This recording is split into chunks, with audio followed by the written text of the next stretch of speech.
Welcome back to Tales from the Veil. Tonight's story is one that still sends a shiver down my spine whenever I recall it.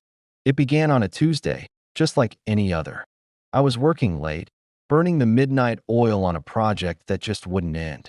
Around 2 a.m., I finally decided to call it a night.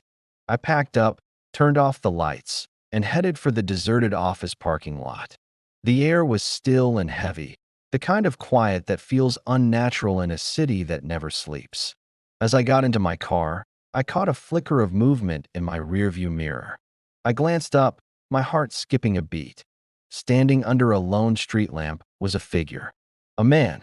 He was just standing there, motionless, staring directly at my car. The strange part? He looked exactly like me. Same height, same build, same unruly hair I always forget to comb. I blinked, thinking my tired eyes were playing tricks on me. But he was still there. I quickly started the engine, my hands trembling slightly. I told myself it was just a bizarre coincidence. I pulled out of the parking lot, my eyes glued to the rearview mirror. He didn't move. He just watched me drive away, a perfectly still silhouette against the orange glow of the lamp. The drive home was unnerving.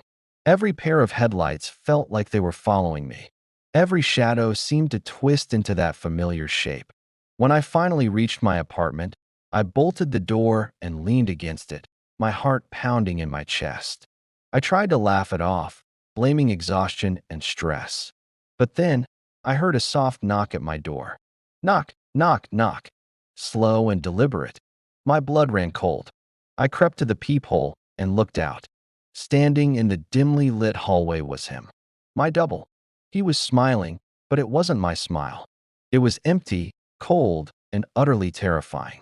His eyes, which were a mirror of my own, held no light, no soul.